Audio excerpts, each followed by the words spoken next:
How do I get into motorsports?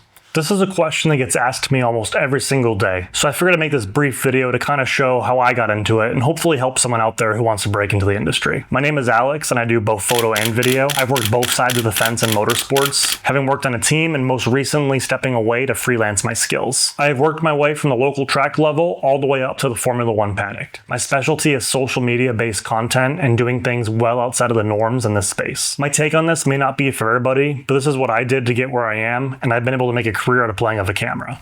So let's get into it. First off, you need some experience. You can't just walk out there and become a professional. You have to work your way up. For me, I was attending the University of Michigan at the time when I decided I wanted to work in motorsports. I was able to convince the athletic director to give me a chance at shooting some of the school sports. This allowed me the opportunity to learn some skills and working in a fast-paced environment. I mostly shot softball, but was given the opportunity to shoot hockey as well. Now, I was by no means good at this, but it allowed me to learn some great skills that transferred to what I do today. I was able to learn about finding the moment before it happens, positioning myself for those moments, how to anticipate these moments, and be there for these celebrations, the emotions, the upsets. And that's really the most important thing I learned from that experience.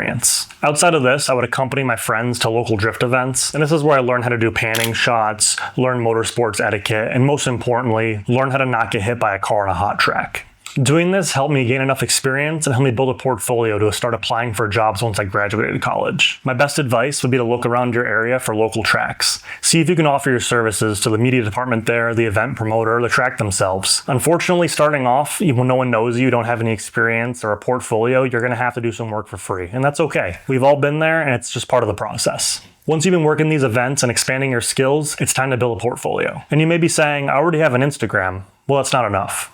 You need to have a website. And if you do video, you need to have a show reel that can demonstrate your abilities and showcase your diversity of work. I built my website using Squarespace many years ago. It's been super easy to maintain and edit over the years. Two things that really helped my website stand out was having a page dedicated to my personal projects, just showcasing what I can do if I have 100% creative freedom. The second was having a section on my website dedicated to work that inspired me. These two things helped me stand out and be more personable to the team that was interviewing me and the team that I eventually worked for. After working local events, building your portfolio, getting that reputation, it's time to apply for jobs. I can't speak for the rest of the world, but in the US, there's so many different motorsports series, and in these series, there's so many different jobs in photo and video you could potentially have. Just a few examples are working for the series directly, working for teams in the series, working for agencies that cover the series, working for sponsors of the teams, working for sponsors of the series, working for the manufacturer of the series, or even working for a driver. The list goes on and on. The last thing I'm going to say is don't be discouraged if you don't hear anything back or if you get rejection letters.